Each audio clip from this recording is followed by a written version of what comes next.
Good afternoon, ladies and gentlemen. Welcome to TechGig webinars, our endeavor to empower techies. We believe that sharing of knowledge is a key of enhancing our performances and for our growth as professionals. With this principle in mind, TechGig has initiated a series of webinars conducted by industry experts to give a crisp insight of various domains. Today's session is the second in the webinar series of software project management. We are delighted to have Mr. Ravindra Prasad with us today. Mr. Prasad is Program Delivery Management at Tesco HSC. He leads non-food program delivery division at the company. Mr. Prasad has 13 plus years of experience in IT, in which 7.5 years are in program and project management. He also leads Project Management Competency Center at Tesco HSC, which has more than 500 members. Mr. Prasad is a member of PMI. He actively participates and contributes to the competency development, knowledge management. Mr. Ravindra Prasad is an avid speaker in public forums, and based on his knowledge, enthusiasm and experience, he is eminently qualified to speak to us today about project risk management. Gentlemen, this presentation will continue for next 1 hour and we will take our questions after the presentation. In the meanwhile, you can post your queries through the chat pane available in the webinar software. Without further ado, I introduce you to our guest speaker, Mr. Ravindra Prasad.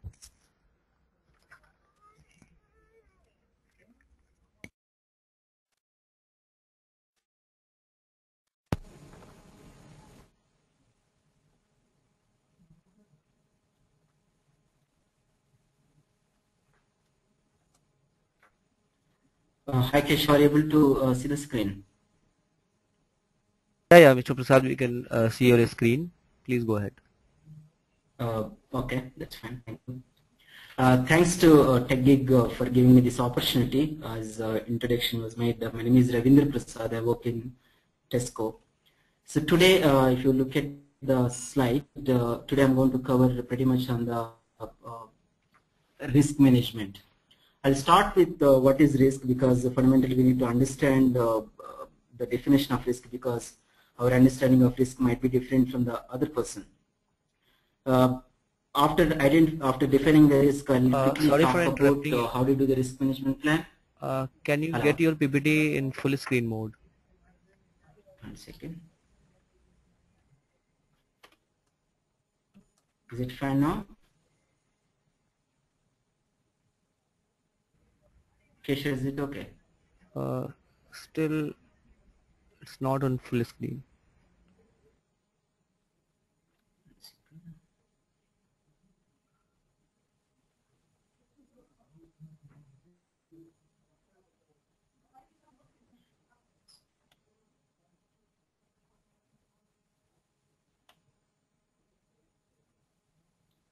Is it fine now, Kesha?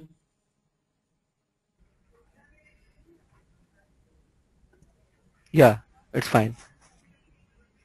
Please go ahead. Thanks. Thank you. Sorry about that. Today I'm going to cover, I'll start with defining risk, and quickly I'll take you through what is the risk management plan. I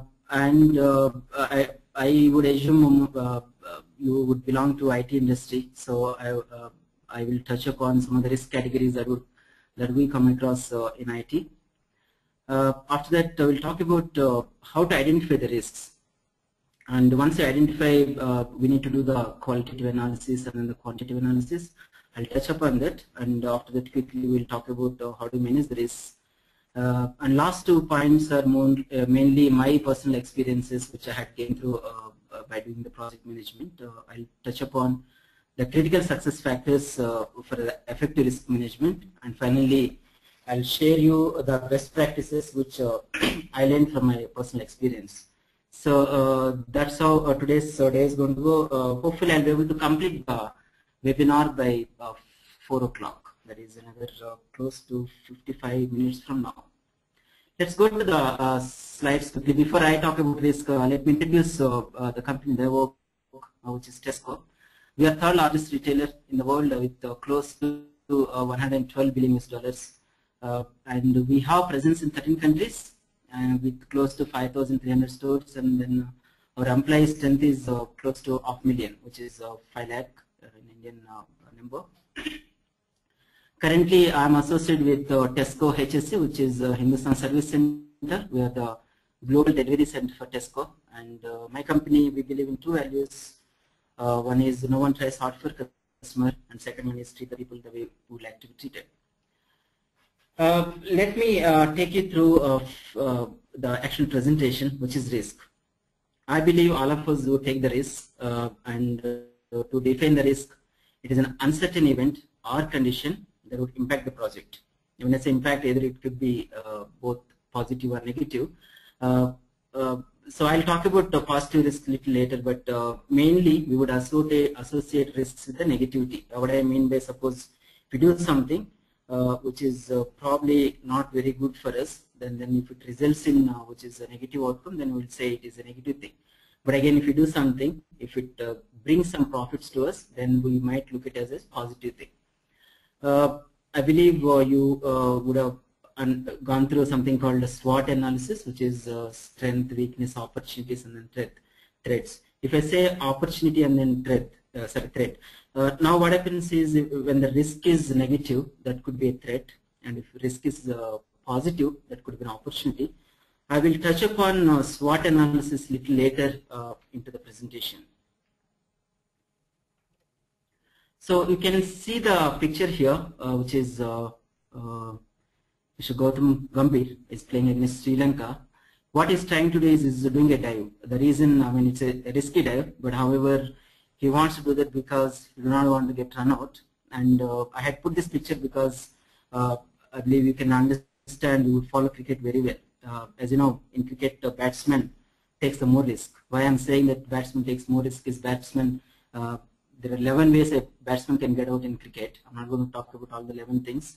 But when it comes to bowler usually in a over gets 6 opportunities to make sure that either the main objective of the bowler is to either to reduce the runs or to get the batsman out. Versus batsman, each ball the batsman has to face. The positive thing is the batsman can hit for a 4 or 6 or few runs. Otherwise, there are 11 opportunities the batsman might get out. So the kind of risk a batsman will take is quite higher. And also it is also very evident that if I ask you who would be your favorite cricketer, mostly you would either say Sachin Tendulkar or maybe Don Bradman or Mahendra Singh Dhoni. You are apparently a batsman. I'm not trying to degrade the bowlers, but yeah, as I said, batsmen are the people who take more risks. And this is my beloved city, Bangalore. You can see the traffic, and I believe in Bangalore, coming to office is also a risk. The reason being, you can see if you're driving a car, you will be surrounded with many vehicles. It's like very similar to 360 degrees feedback. Anybody can come and then say that you are not doing the right thing. Very similar to the traffic as well. So there is no, suppose here, what happens is if somebody starts from home, there is no guarantee that they're going to reach office safely. It's not that threatening, but you can see the traffic here. I'm sure if any of you are from Bangalore, you'll be able to make sense. Of course, marriage is a risk. The reason being, when you're getting married, it's very difficult for us to know how the person is going to behave because you need to spend another 50, 60 years with the person. So it is surely a risk, as someone also said, marriage is a lottery because we do not know what's going to happen. So this is also a risk. One more thing, if you invest in stock market, it's a risk. The reason being, whenever there is a transaction in stock market, either buyer or seller, it is believed that one person would do the mistake. Suppose, give an example. Suppose if I am buying a share for 100 rupees, obviously this 100 rupees is the money who is the seller is going to sell to me. What does that mean is the 100 rupees share I bought in the stock market might go to 120 or it might come to 80 rupees. Anything can happen. So now let's say as a buyer I bought for 100 rupees. If everything goes well, I'm fortunate, and then say the stock price goes to 120. Seller would believe that he did the wrong thing, and then I would probably I would think that I did the right thing. Versus if it goes to 80, it's going to the other side. So even in the stock market, apparently we all need to take the risk because it's very difficult for us to really know how the future is going to be. Even when you change your job, it's a risk because you were comfortably working in your own company and suddenly you have to go to a new place and then you have to work with new managers, new work environment. So there is whenever you change the job, you apparently carry some risk. Especially, I mean, as you know, in IT industry, attrition being very high, you would agree that whenever you change the job, it is apparent that you are going to carry some risks with you. So I think I talked about a lot of negative things, and other than this, I'm also going to say a few more things. Suppose if you, in the morning, if you wake up from the bed, there is a probability that you might wake up, and then as soon as you wake up, there could be water on the ground, you would fall down. And then the computer that you are listening to today's webinar, maybe because of high voltage, it might get blasted. Don't leave the webinar just because I said that. And the building that you are sitting right now might get collapsed because anything can happen, right? So you might probably say that you might say that I'm the most negative person in this world. The intention is not that. The intention is, if I go to the next slide, what Shankar said is a person who can foresee the problem or the difficulties and who can identify proactive solutions can live happily.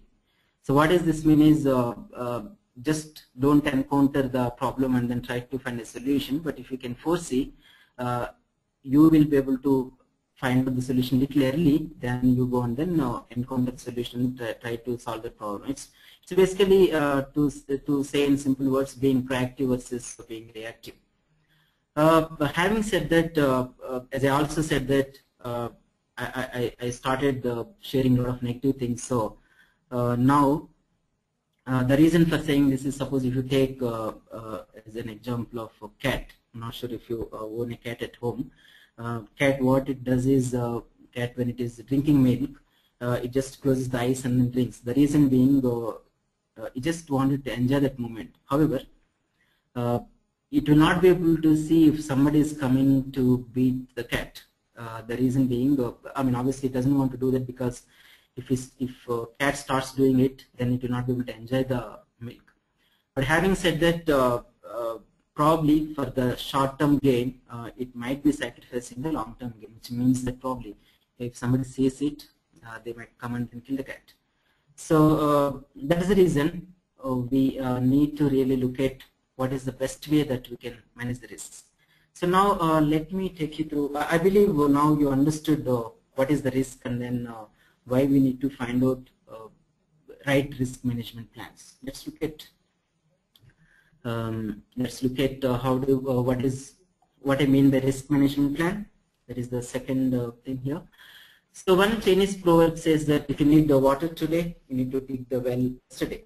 It is very similar to if you need fruits today, obviously you need to plant the tree little early, not today, but probably a few years earlier than today.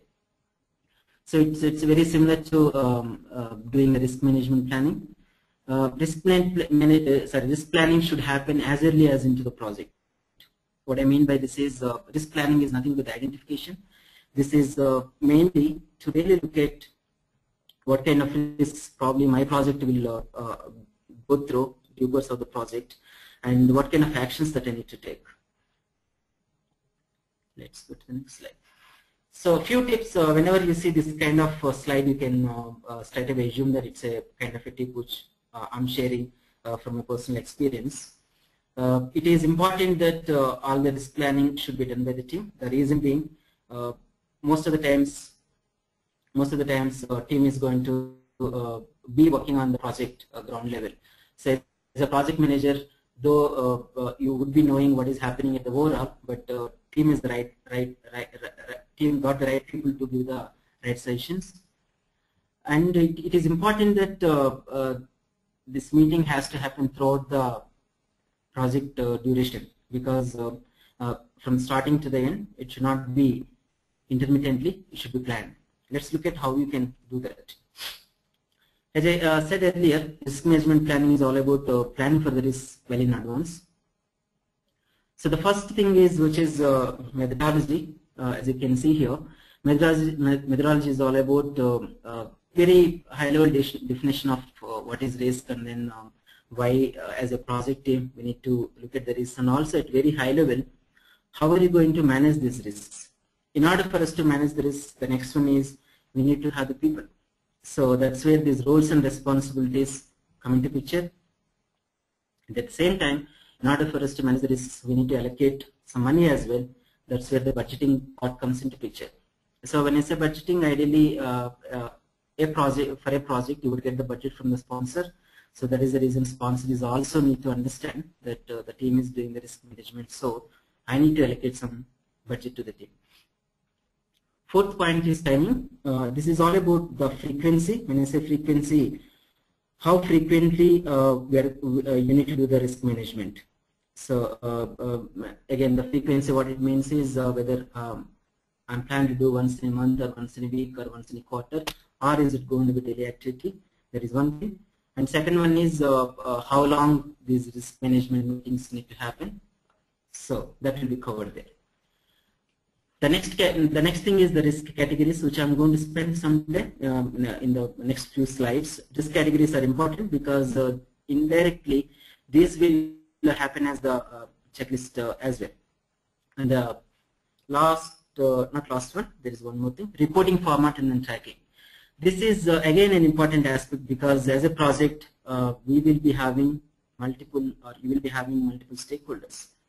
So when I say stakeholder, stakeholder as an example could be your sponsor, project team, the business users that are going to use this application, and also suppose if you're not part of the technical team, the technology team, infrastructure team, and if you're part of the IT team, the business users and the business managers who are going to get these requirements. And the kind of reporting a sponsor would look at versus the kind of report the business user look at versus the kind of report your team would look at is going to be different. To give an example, sponsor probably most likely would like to see the high impact risks and also the kind of money that is associated if you need to manage the risk, versus the team members would like to really look would like to look at more of operational kind of risks which would impact their day-to-day work. So that is the reason as a project manager you need to really agree very early what kind of format that you are going to do it. Last one is probability and impact matrix. I'm going to touch this upon more in detail when we go to qualitative risk analysis, which comes as part of how to manage this. So I'm going to skip it here, but I'll touch upon this particular point a little later. So two things which I said I'm going to speak later. One is probability and impact matrix, and the second one is risk categories. And by the way, as you go through this PPT, you will encounter 5 questions, and you will have to answer 5 questions towards the end of the webinar. Mostly you can post it into the site where you logged into this particular webinar. So keep watch out for the questions that are going to come in very soon. So this is a quick example of project impact that is going to cause on the project objectives. Let me explain to you more in detail. So I'll not go through all the things, but I'll quickly look at the first one. So this is, as I said, is going to be a reference document of the template that a project team can use, and this is not a standardized or whatever. This can change according to the project to project, and then it could be different from the organization to organization. So let's look at the first one.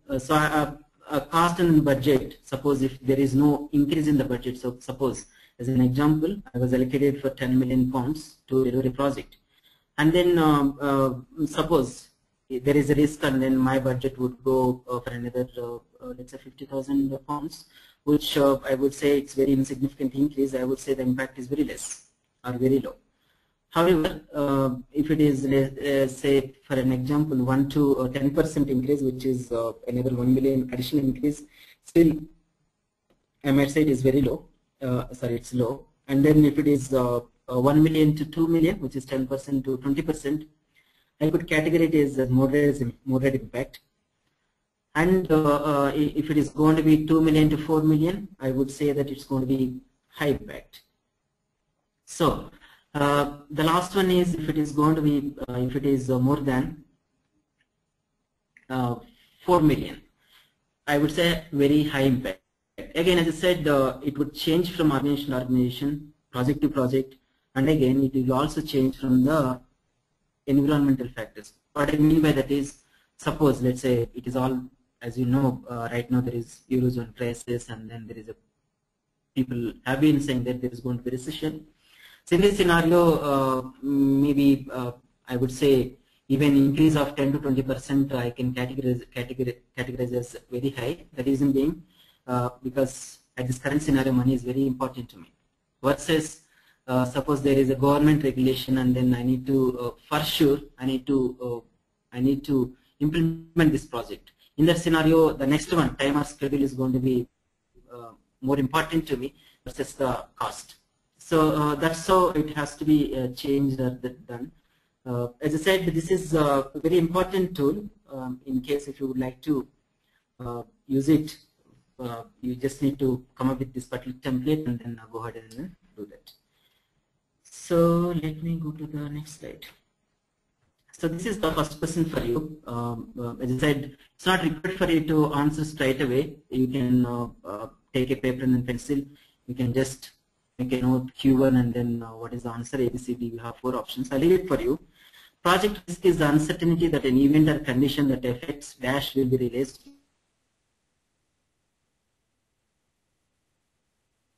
Yes. Project impact on the organization. Option C is opportunities the project could realize.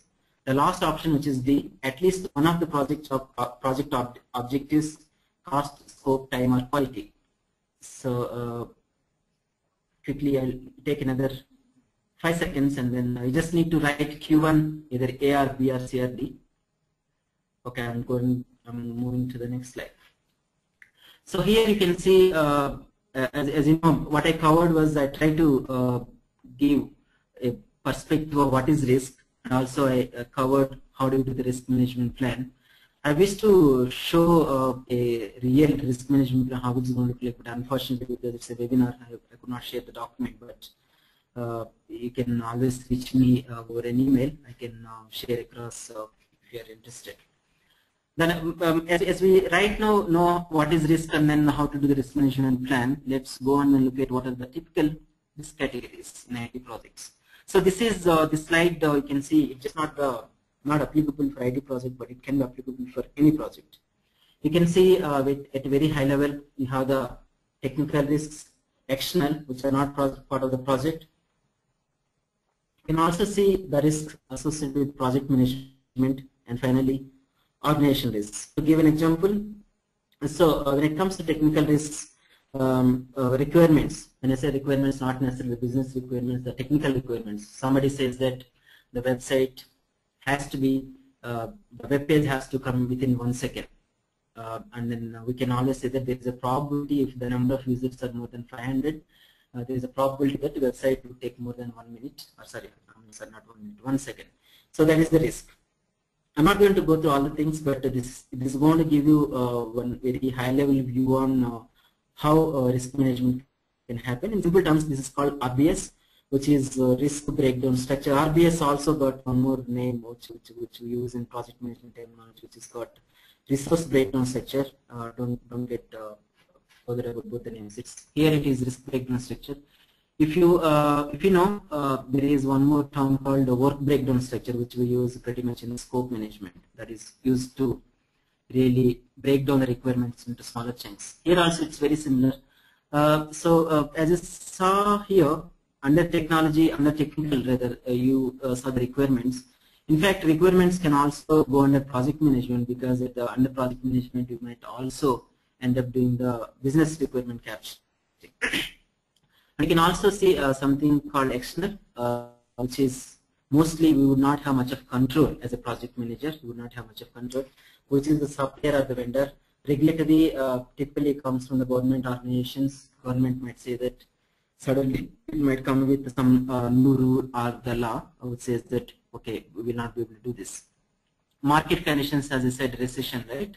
There is one of the market condition where we do not have much of control. Whether obviously none of us in this world have any control there. So just remember, this is just a tool which would help you to really understand and then analyze the risks. Let me take you through the next slide. As there is high probability that you are working in IT industry, I try to put some of the risks that typically I came across as part of IT projects.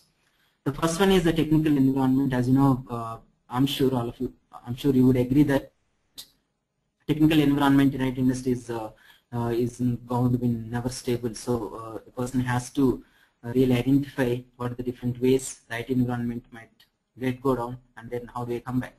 So, so that is important. Information security in this particular time of the world, it is very important that we secure our information.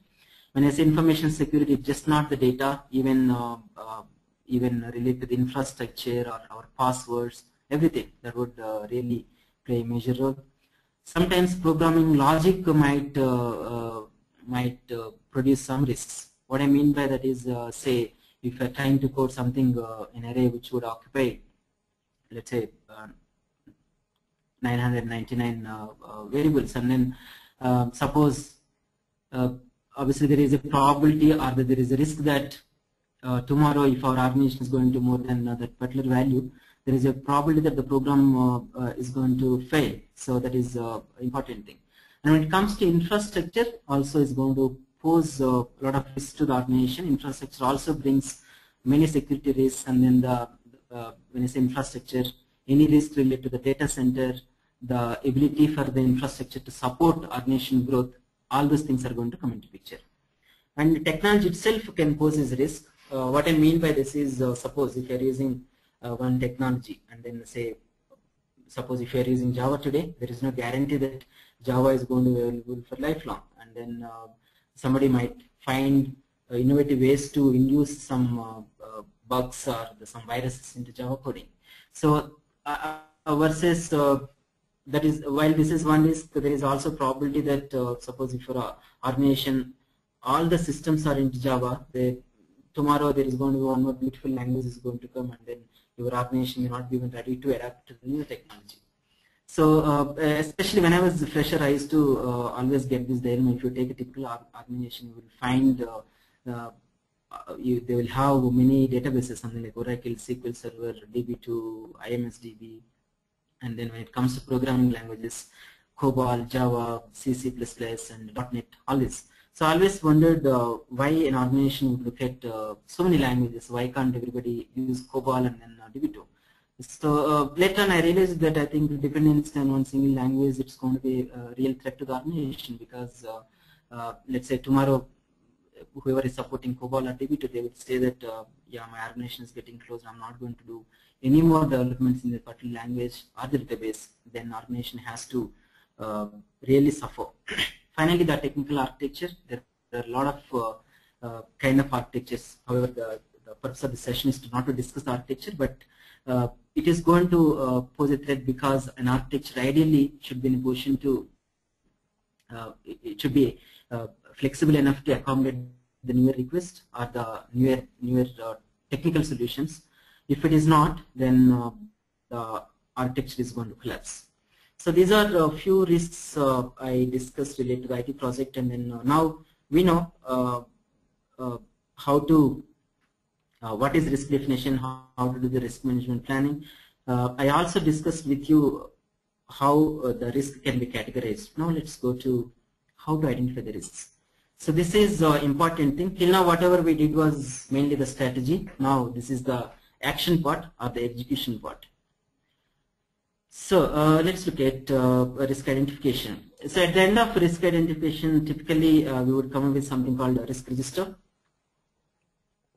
Again, as I said earlier, risk register, this particular figure, it is mainly going to offer you a tip. It is important that we need to create an atmosphere where all of your team member is really have the guts and then the energy to come back and say these are the risks that are going to come into the project.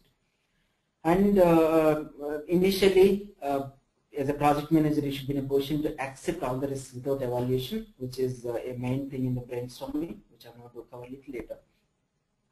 And ideally, all these ideas should belong to the team. There should not be any personal agenda. including the project manager, it is always important that we would include the right people who know the subject very well.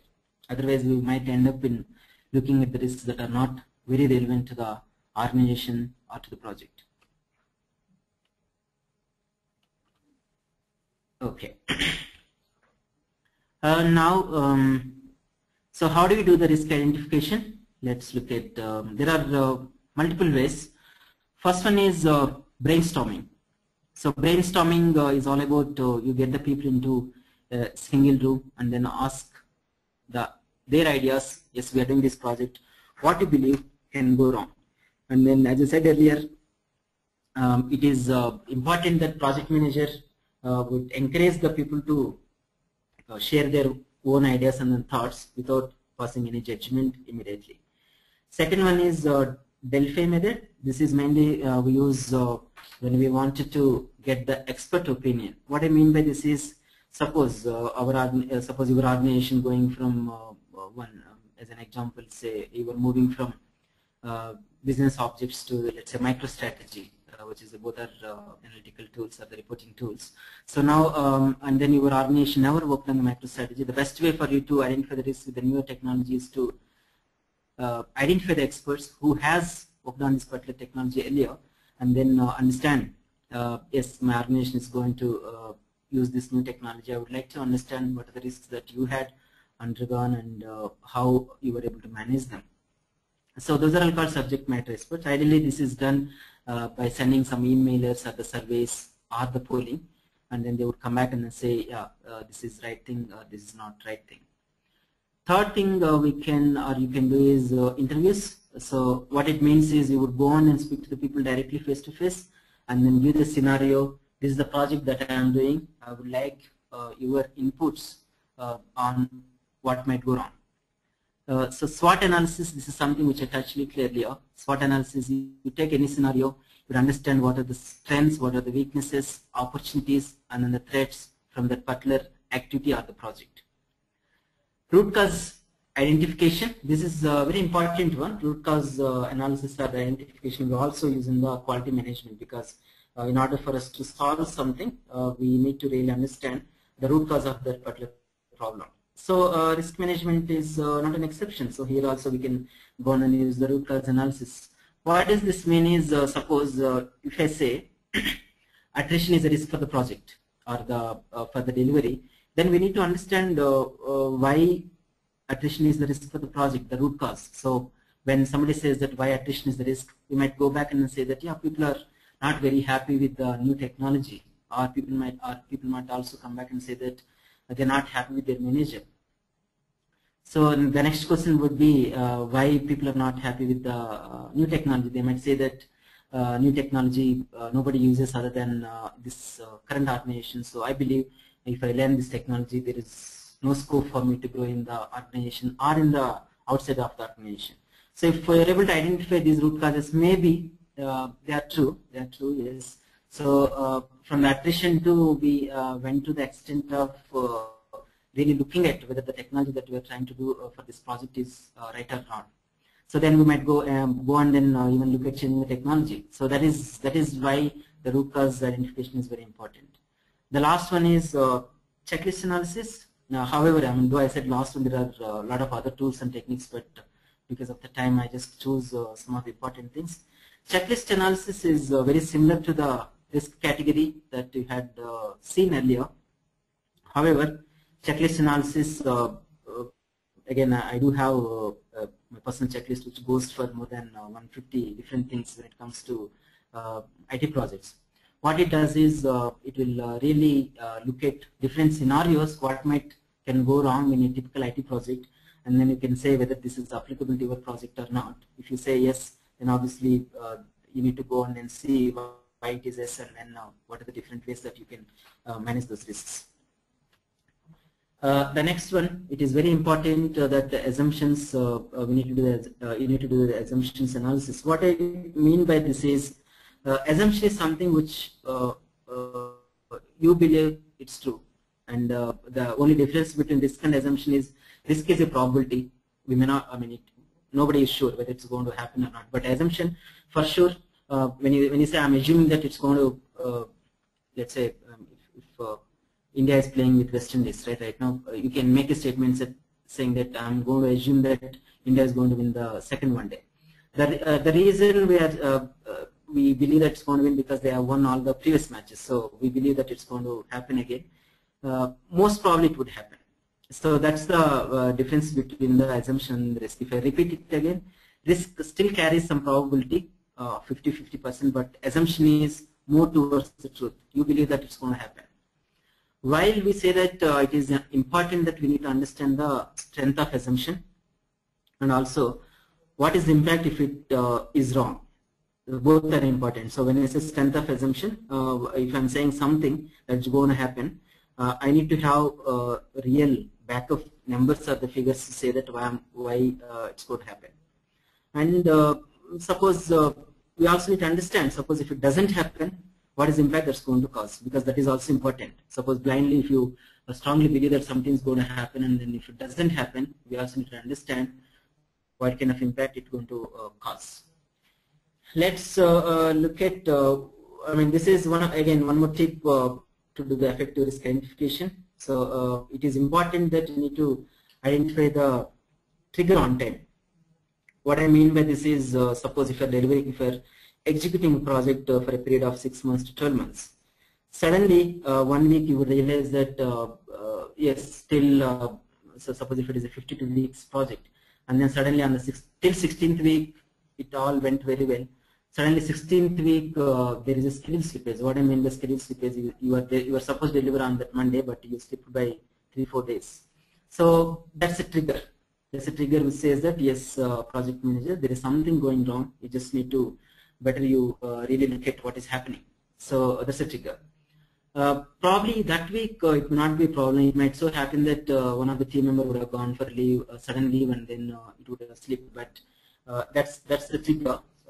It might so happen that the team member absence might even lead into attrition, because the team member has been working last 16 weeks very rigorously. Nobody appreciated. Suddenly that week he realized that it's not worth for me to work in this particular project.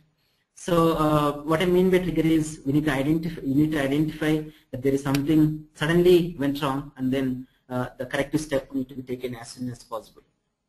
So this is a sample risk register. As I started the identify risk process, I said that the end of it you will be able to come up with something called a risk register. A risk register is like any other register where you would go and then input your risk. You could use an Excel sheet to write the risk register, not necessarily that you need to use any paper and then pen kind of thing. To give an example here, you have identified a risk which says that the website that you have developed may crash during Christmas because of high traffic. What does this mean is, let's say you have an online buying, online shopping website, and then especially during Christmas, you might find that a lot of people would come and then buy the products, and then instead of accommodating, let's say 1,000 users, that time you need to accommodate suddenly 10,000 users. That's a risk to the website itself. So now you can see get additional bandwidth from the service provider when you are able to foresee the risk. So you would be prepared. You would speak to your service provider and say that during the period of Christmas, maybe from December 15th to January 1st, I would like to have additional bandwidth over 10 times to whatever I have. Then you will be able to mitigate the risk. And then the root cause, you can say that typically the website was designed only for the normal audience or the normal visitors, but the design will not design for the extreme conditions like Christmas. You can also see this kind of thing, right? Especially if again, I'm sorry to pick up a lot of examples from cricket. Maybe I'll pick up something else. So sometime last year when there was Ayodhya verdict, and people they try to log into the website where there is a judgment, suddenly the website crashed because a lot of people suddenly started looking at the site. Maybe the website owner, he or she would have felt that there is going to be a lot of traffic, and then they would have bought the higher bandwidth, which did not happen. So let's go to the next slide. So question number 2 for you. This is true or false question. You just need to say either true or false, and just don't forget to say Q2. Risk is something that has already happened, and the issue is something that is going to happen. You need to answer true or false. I'm going to repeat this. Risk is something that has already happened, and issue is something that is going to happen. Let's go to the next slide. You just need to say Q2, either true or false. Now, important aspect, as I said, from fourth point onwards, we try to look at the execution side. So now let's look at what are the different ways to manage the risks. Just give me a minute, I'll have a sip of water.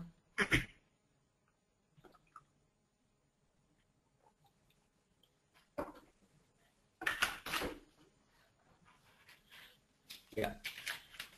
So now we will quickly look at what are the different ways to manage the risks. As you know, as I started the conversation with getting married, I said it's a risk, and then investing in stock market is a risk, coming to office is a risk, and then even waking up from bed is a risk. Now, as I also said, there is always a we need to really look at that there is always positiveness in the life, right? So that's where we now really look at how do we manage all these things. So let me quickly take you through again a few tips before I say anything. Let's look at how to manage the risks. So some of the important thing is whatever we identify the risks, we need to make sure that the information in the risk register is absolutely right. Though we did the brainstorm, and then we need to really look at the data is right or not. Absolutely, we need to make sure that it is right, because otherwise we would end up solving the wrong risks. Second one is we need to really look at, suppose if a risk gets materialized, how bad the impact is going to be. What does this mean is it could be a financial impact, or it could be an impact on the quality or the schedule. But however, we need to really look at whether it is going to, if it is financial impact, whether it is going to be 10% on the budget or 50% on the budget. The reason being, obviously, we need to look at a risk as a first priority. If it is impacting 50% of my budget versus just 10% as a first priority, as I said earlier. Yeah. Now, it is, as I have been saying earlier, it is always good to be ready for any risk. So we need to have these risk strategies are also very early into the project. Now, if you remember in slide number 3 or 4, I did say that I'm going to touch upon probability and impact matrix. This is what which I said earlier. I also said I'm going to talk about the risk categories that I covered a little bit, I think some 10-15 minutes back. Let's look at probability and impact analysis now. So on the left side here, if you're looking at the screen, so these are all, let me put the pointer for you. Yeah. Oops. So this is all probability. I'm sure if you are done your engineering or even in the before engineering, you know what is probability, right? It's a likelihood of an event that might happen. And as an example, if you flip a coin, there is a probability of having heads or tails is going to be 50%, 50%. So that's the probability. You can see the rounded thing here on the screen. So this is the probability. Probability is typically it's less than 1, which is 0.1 to 0.99. Versus you can also see there is something called impact. I have made it wrong. I'm sorry, I'm not making a good round here. But this is the impact. This impact I had put numbers as 0.1 to 0.9. But it's up to you. You can make 10 to 9 or 1 to 5 or 1 to 10. It's up to you. But the only thing is this side, you can see 0.9. This is the highest impact. And you can see 0.1. This is the lowest impact. It is very simple table. It's kind of matrix. You multiply 0.1 with 0.1, you get 0.01. Versus here you can see 0.9 multiplied by 0.9 here. So this is going 0.81. I'll take one more example here. 0.25, it comes as a multiplication of 4.5 and then 0.5. Now, if you are able to see the colors carefully, you can see all red here, you can see amber here, you can see green here. Again, these colors changes from organization to organization, project to project. There is nothing, nothing which you need to follow blindly. You can change according to the organization needs. So how we are going to use this, I'm going to touch upon that in the next slide. So this is what which I covered in the previous slide. So assuming that these are the typical risks, we can say that there is a probability that my team would fall sick in month of August or September, because that is kind of a rainy season in India. A lot of people might catch cold, or usually if you also look at history, some of the things like swine flu and all those things, people usually tend to say during rainy season. So we can always say that probability of my team is going to fall sick is around 0.1, which is a low probability. However, if my team, everybody in the team falls sick, the impact is going to be 0.7, which is kind of a high side. Now, so you would go on and multiply these two, it will only get 0.07. So 0.07 corresponds to what is here. So it is green, so you are going to put green here. Versus, I'll probably not take weather, I'll take attrition. So I would say that, or you would say that there is a probability of my team members going to leave in next 3 months is going to be 0.5, which means that it's a 50-50% chances.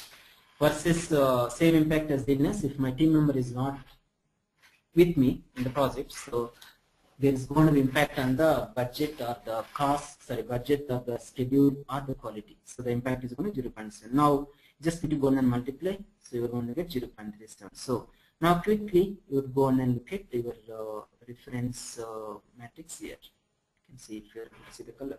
So 0.35, which is red. So you would classify this as the red.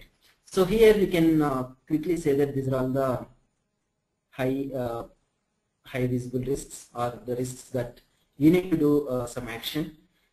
The risks that you can see here in the amber, if something falls into this layer, you can always say that this is the risk. Probably, yes, they won't cause some impact to me, but I can wait for some time.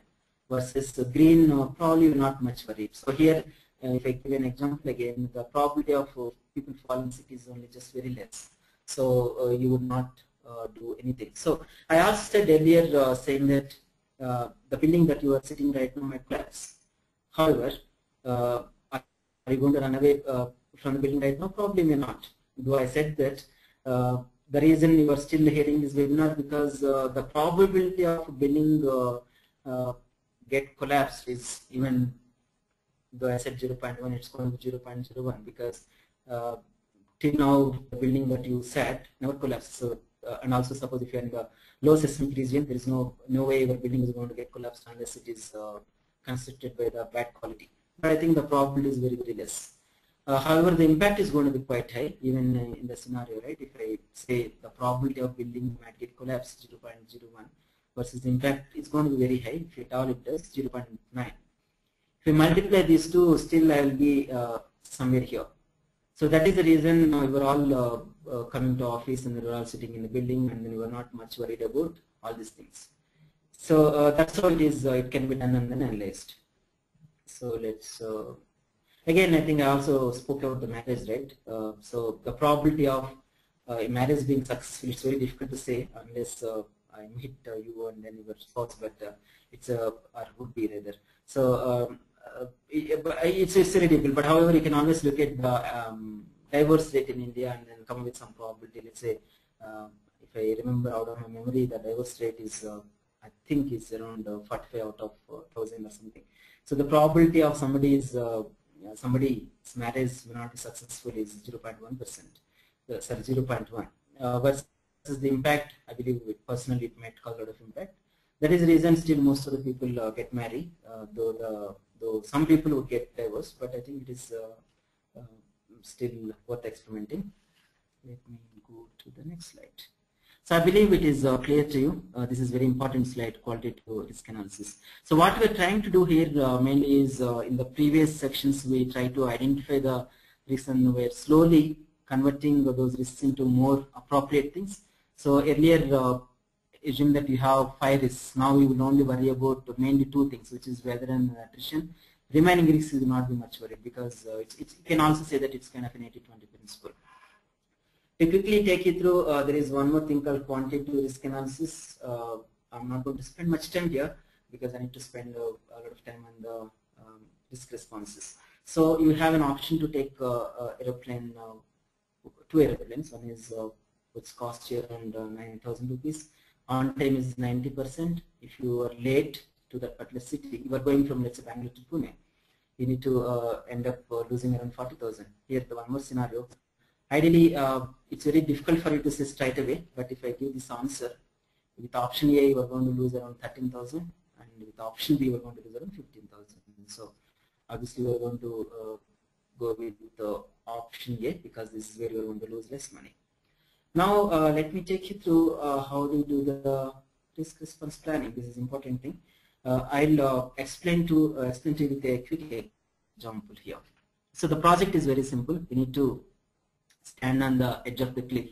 So I took this project because I did not take an IT project because I do want you to understand the concept, and then you can go and then apply this framework into any project, not just IT but any project.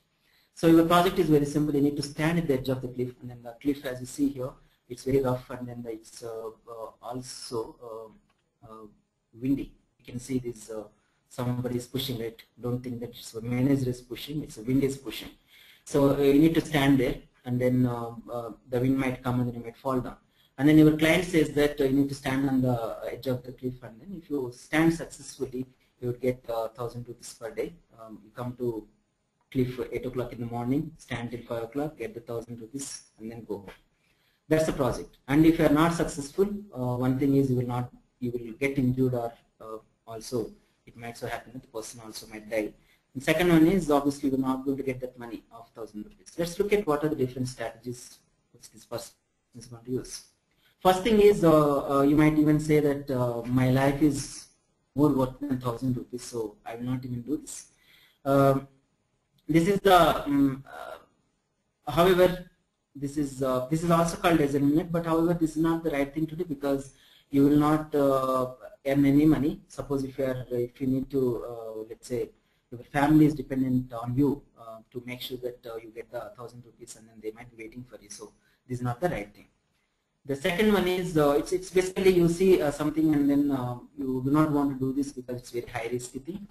Second one is the mitigate one. This is the most sensible thing. So in mitigate, what happens is, as you can see here, you can see some net here. So you would spend some 500 rupees and then or even 2,000 rupees and then buy a net, because you need to do this for a month, let's say. You would buy a net and then you could keep it there. And then what happens is if you fall down, nothing would happen because the net is going to save you.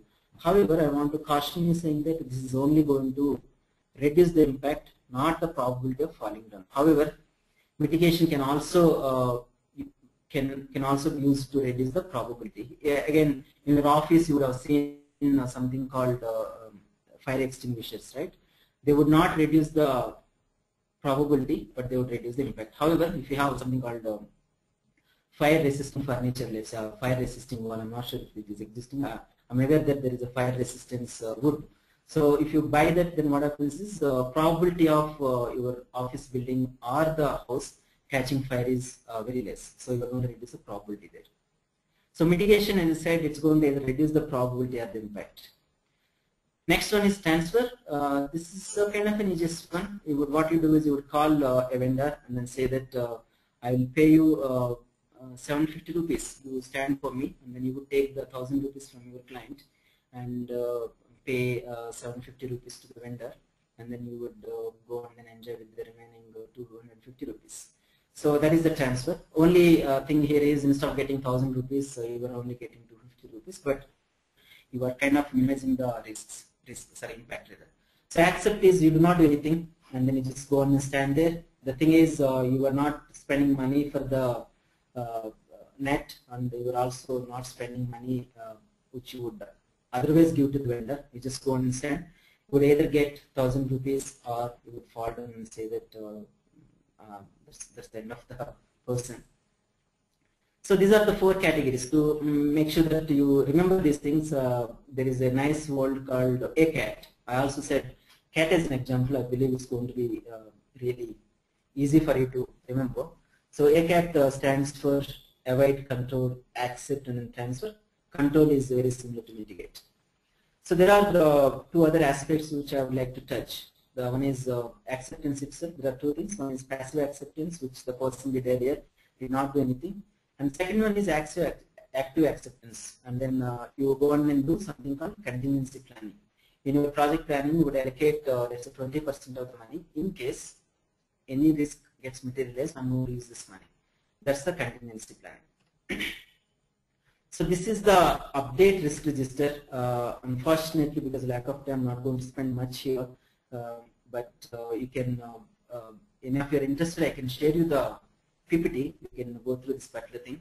However, just have a quick glance at the headings. So the risk event priority that I need to do it today or tomorrow. Who is going to really look at as the risk owner? Here it's a project manager. And then what kind of category of the risk is external and internal? And then what kind of strategy that I need to put? And contingency reserve in case it is required. What is the money that I need to spend? And what kind of triggers and the secondary risks. So we need to really remember, you and then I can sleep, but the risk would never sleep. It is always existing in the project. It might occur at any point of time, so that you just need to remember it. Question number 3 for you. Mitigation as response strategy will always add time and earn money to the project.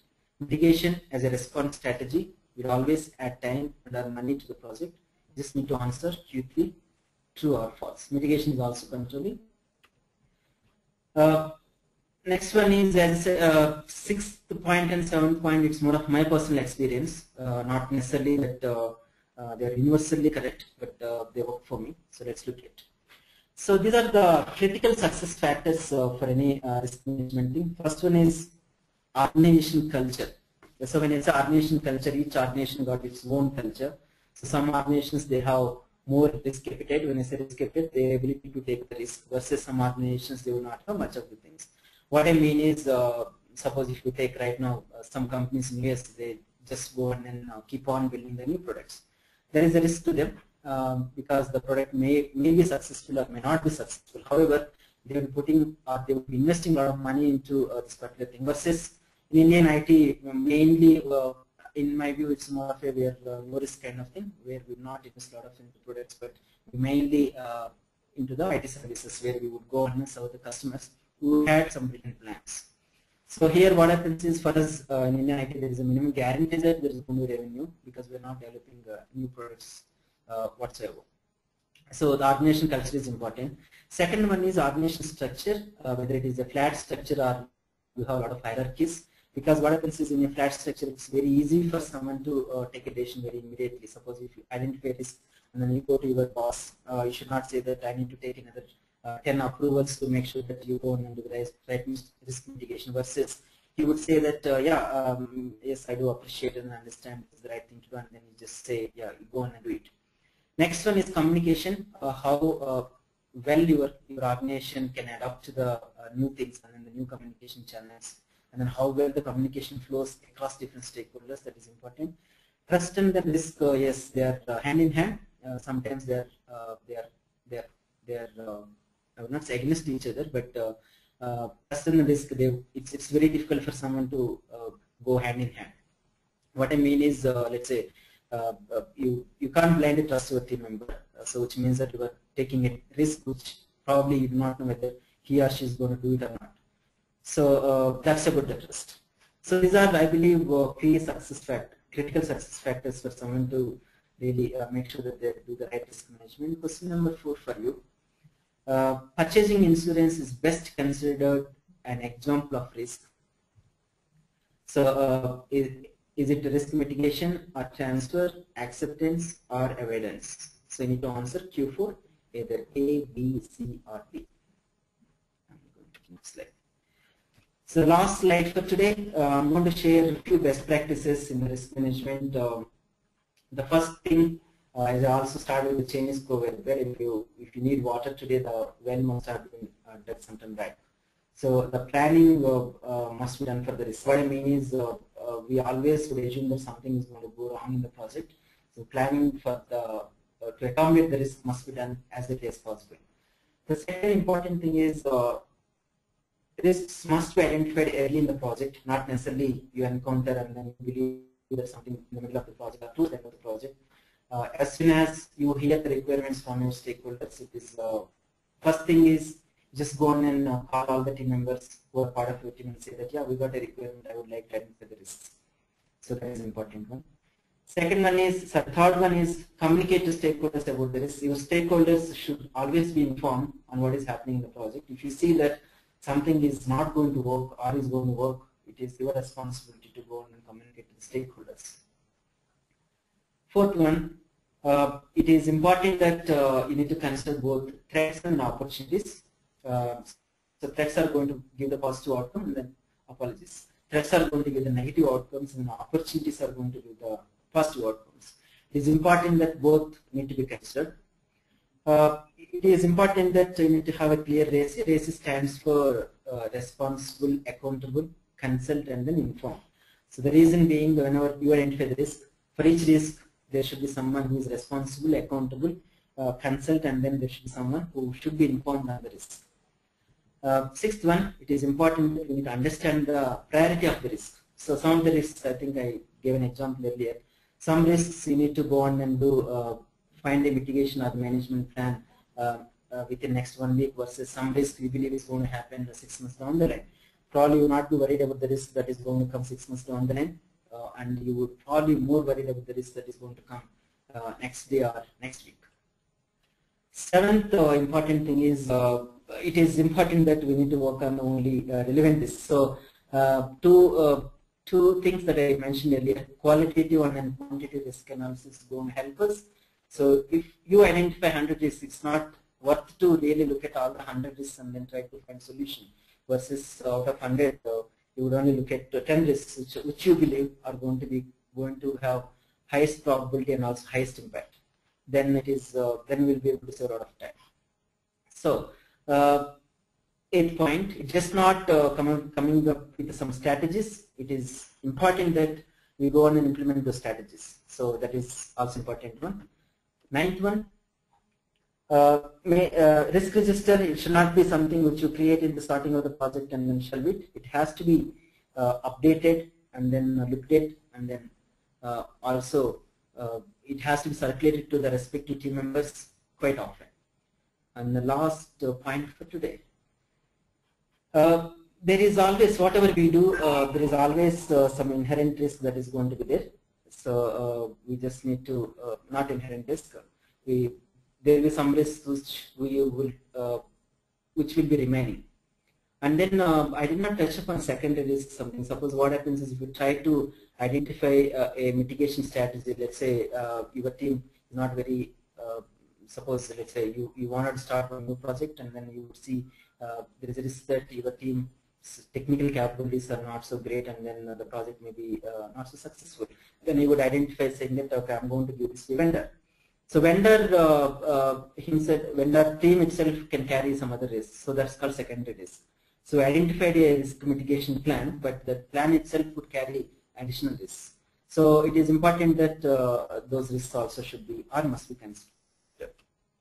The last question for today, I would read out for you.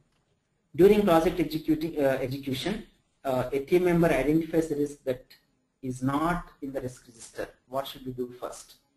You go on and look at the workaround, that is the option A. D, evaluate the identified risk process. C, look for any unexpected effects. D, tell your management. Again, you could really look at answering either Q5, A, B, or C, or D. And I believe Keshav is going to post these questions a little later into the website as well. So if you're not able to note down any of these things, you can look at the website and then answer. So with that, I'm done with the risk management, and I'm open for questions. These are my contact details. You can drop a mail to me if you like to have this PPT or the PDF with you, and then you can connect with me on LinkedIn. And this is my blog. You can look at that. Keshav, I'm done with my presentation. Yeah, Mr. Prasad, we have already shared the questions with you. Please take the questions. We'll go one by one.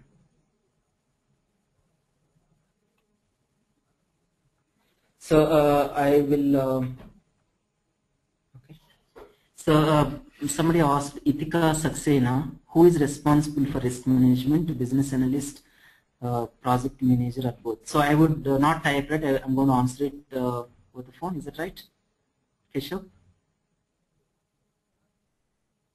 Yeah, I would assume it's right.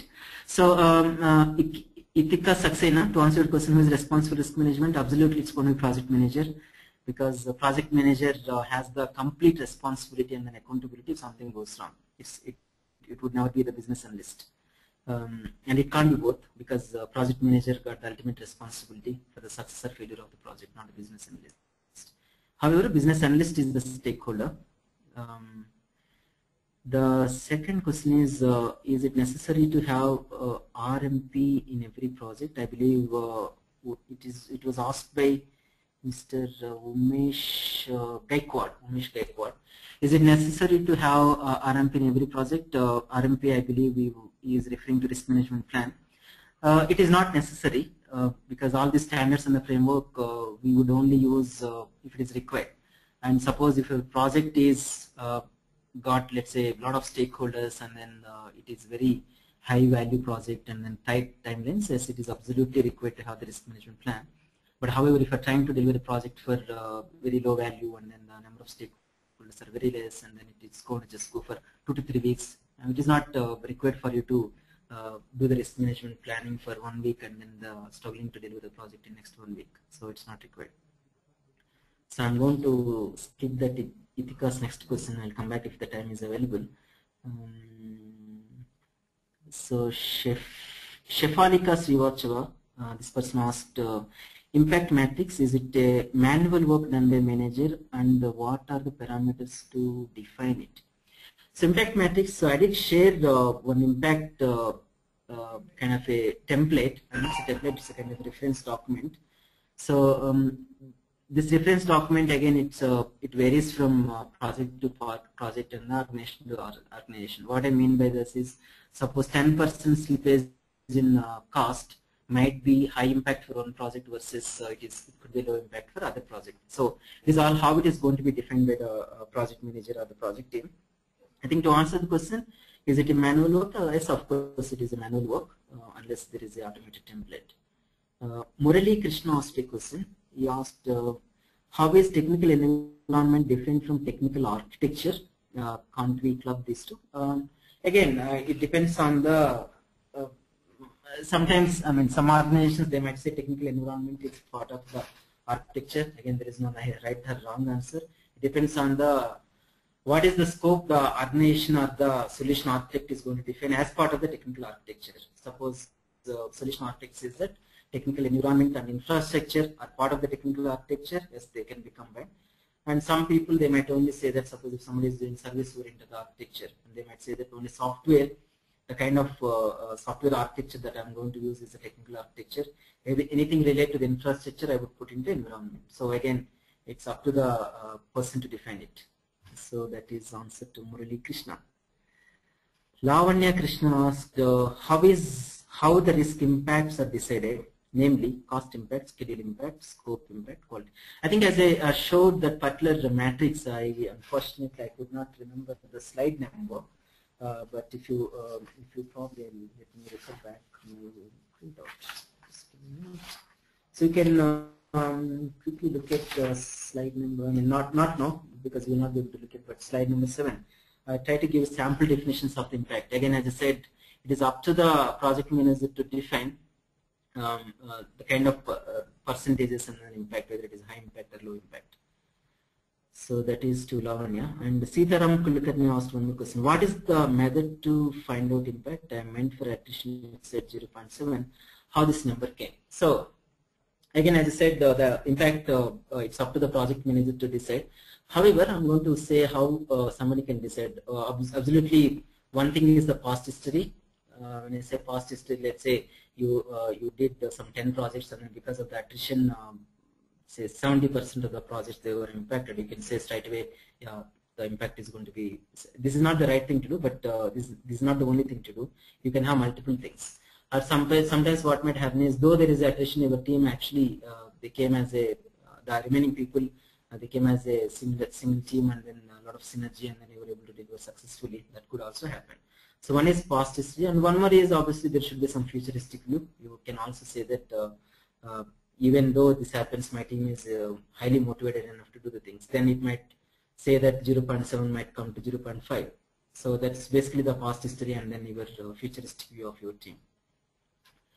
Puneet Gupta asked this question. Let me read this. I have a question on this P&I analysis, which is how do we identify positive and negative impact?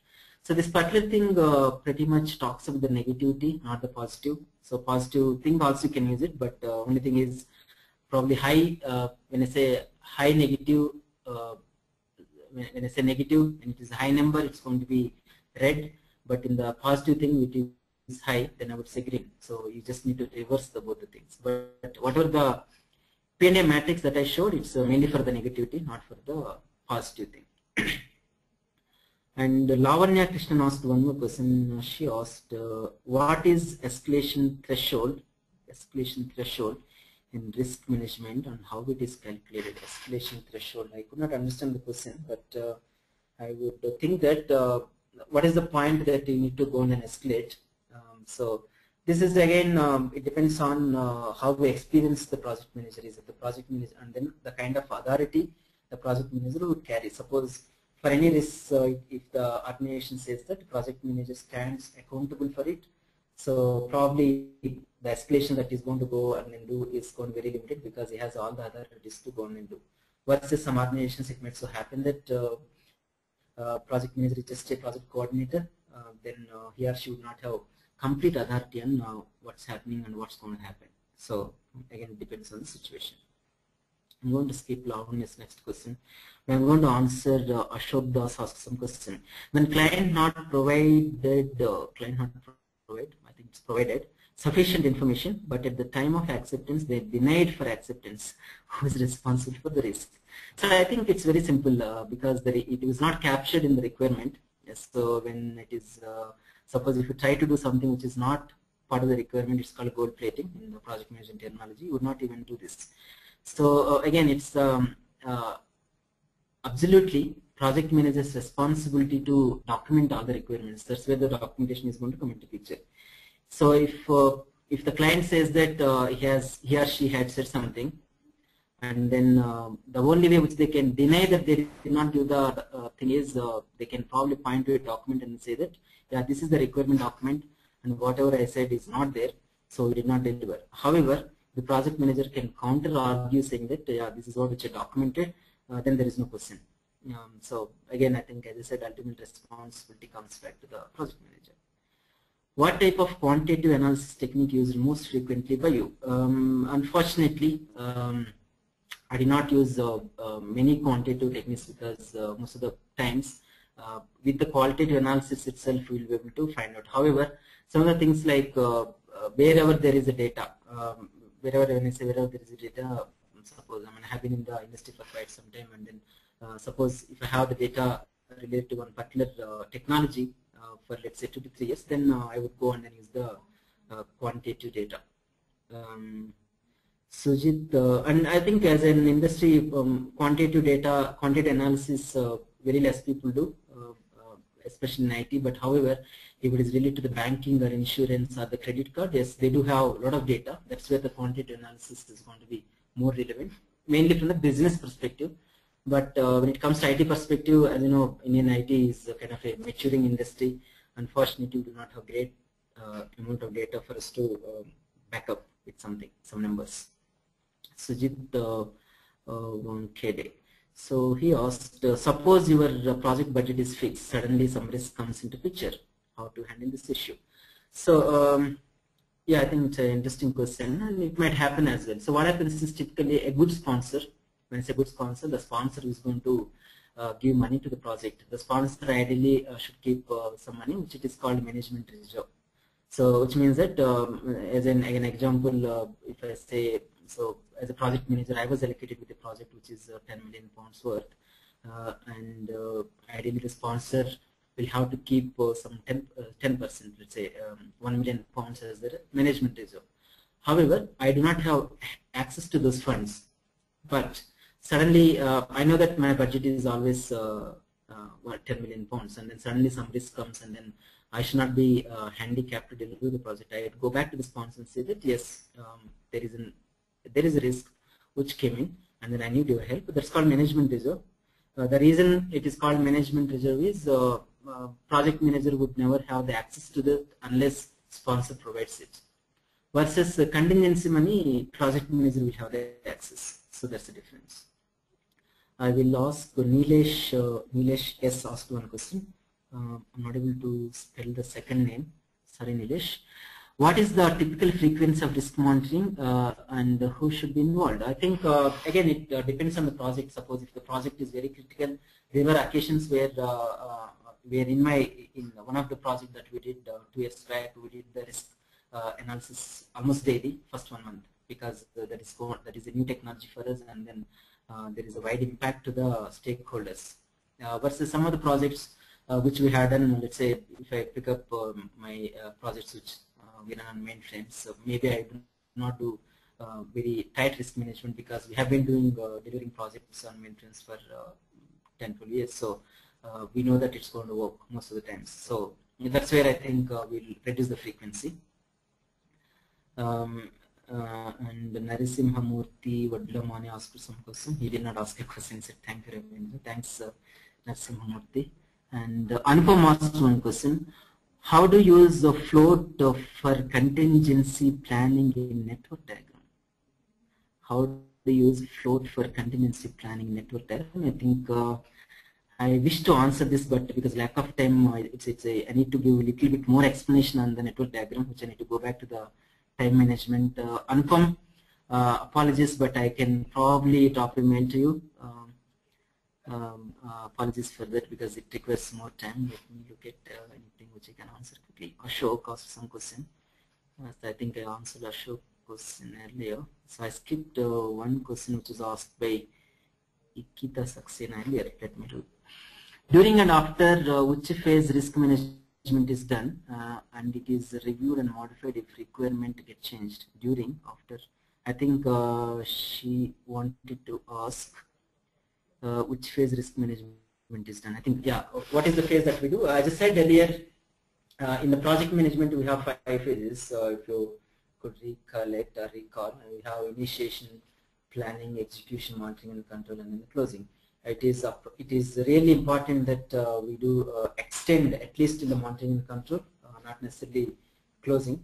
Yes, closing is also important, but closing just before that, whatever we do in the project, either we are initiating the project, we are doing the planning, executing, monitoring and control, all the places we need to really do the risk management, or identify the risk. So it might happen that even the last day we would come up with some risk.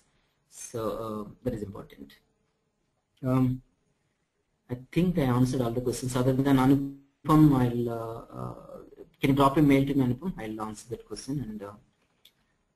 And otherwise, if you can post under the website, I'll answer that straight away. Puneet asked one question. I have a question on this penny matter, which is how I think I did say this. Sitaram Kulikarni. I think I answered all the questions. Yes. Keshav, I think I'm done.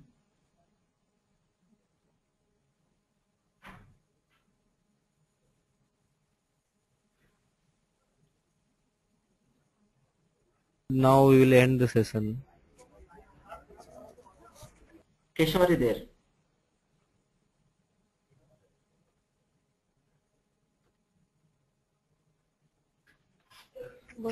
Keshav, are you there? He's speaking.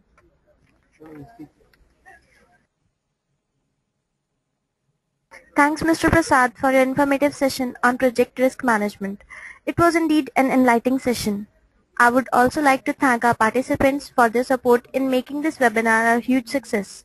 The recording of this webinar would be available on techic.com by tomorrow.